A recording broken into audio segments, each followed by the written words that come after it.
pemirsa, bukannya saya nggak mau tunjukin untuk keseluruhan dari ruangan bangunan water leading ini ya. Jadi di dalam itu udah kayak dipenuhi dengan barang-barang. Jadi tangga untuk naik ke lantai 2-nya pun udah nggak ada lagi. Jadi mohon maaf, saya nggak bisa membawa pemirsa untuk ke dalam. Tapi nanti saya janji saya ada kasih gambar yang di bagian luar, di bagian dalam sedikit, itu aja yang bisa. Jadi sekarang kita langsung tanya tentang sejarah bangunan ini. Bangunan ini berdirinya itu tahun berapa, Pak?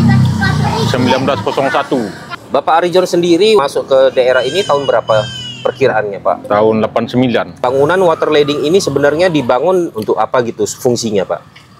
Ya, untuk tita nadi kan, air. Tadi pembangunan 1901, terus sampai tahun berapa Pak diaktifnya itu, Pak? Ya, saya tinggal di sini udah nggak aktif lagi. Nah, jadi Pak, di balik cerita lama kosong itu tentunya ya nyangkut ke hal gaib ya, Pak ya. Jadi ini kita berbicara ke gaib sedikit ya, Pak ya. Oke. Ada. Nah, jadi menurut Bapak sebagai warga di sini, Bapak sendiri mengakui bangunan ini ada gaib atau gimana, Pak? Ya, ada kalau yang setahu saya. Setahu Bapak itu ada ya, Pak ya. Yang pernah melihat atau gimana? Kalau melihat pernah 2 kali yang ya nggak jelas sekali lah. Itu antara kayak manusia gitu. Oh, cuman Bapak maksudnya Bapak melihatnya itu samar-samar gitu ya, Pak ya? Ya, dulunya pintu itu pernah terbuka aja sebelah. Terbuka, memang terbuka sendiri gitu? Enggak, memang terbuka tiap hari. Oh iya. Tapi yang di waktu itu saya pulang, pernah saya nampak orang masuk, ditariknya lah pintu tuh ditutup. Oh, itu yang pertama. Iya. Yang kedua, hitam. Hitam. Kayak orang hutan, tapi orang hutan kan nggak hitam kan. Tapi besarnya segitu. Berbulu. Iyalah, berbulu hitam.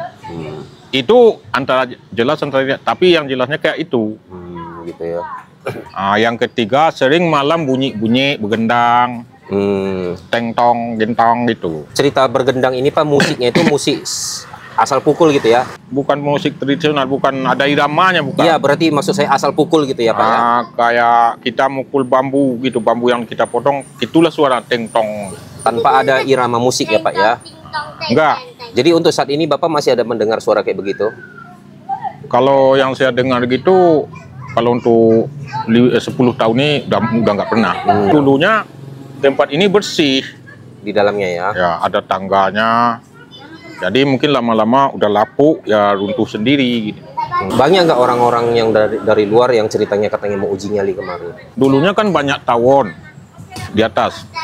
Di samping-samping gedungnya ya? Itu, ya. di samping di atas tuh. Keliling. Jadi kalau kita masuk ini harus sopan. Ya, kalau kita orang Islam baca Assalamualaikum. Ya. Kalau orang nggak Islam kita nggak tahu bahasa. Masing-masing lah, doa masing-masing ya. Jadi benar dulu semena-mena. Mungkin tersesak buang air, buang air kecil. Oh iya. Dibantinya lah buang air kecil dalam tuh. Iya. Baru nampak berupa, ya katanya ada berupa lah gitu, bukan ya hantu apa kita nggak tahu, cuma dia nampak katanya terbirit-birit lari. Ya.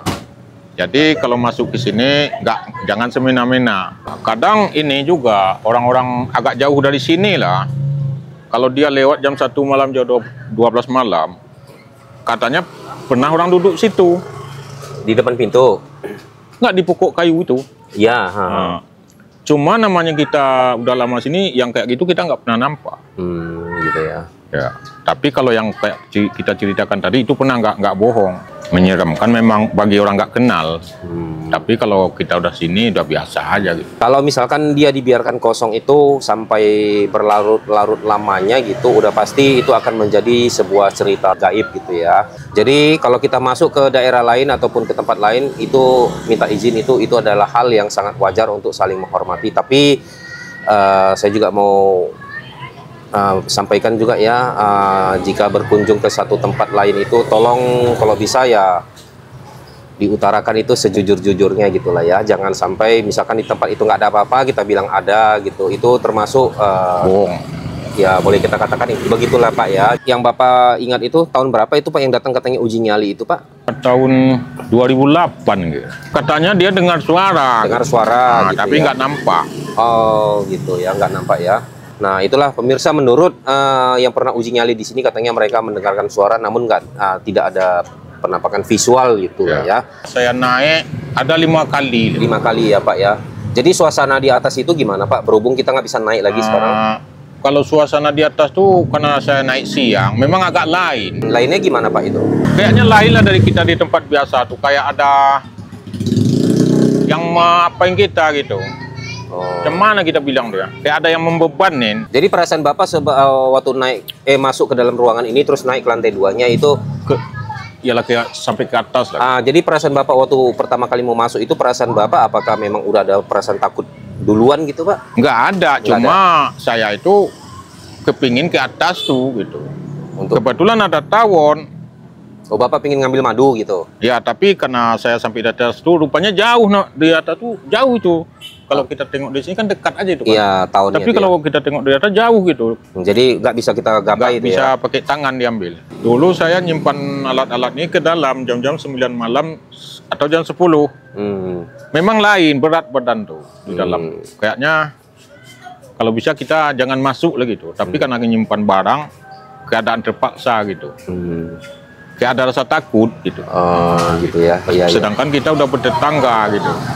Ya istilahnya sama terhadap penjaga sini kan berarti kita bertetangga sama dia.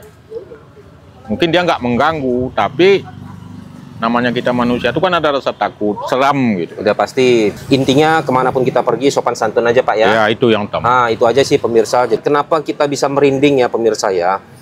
Nah akibat kita bisa merinding itu disebabkan oleh gelombang suara yang nggak bisa ditangkap oleh telinga manusia ya pemirsa ya. Telinga manusia itu hanya bisa menangkap gelombang suara itu dia 20 Hz. Itu titik yang paling rendah ya 20 Hz.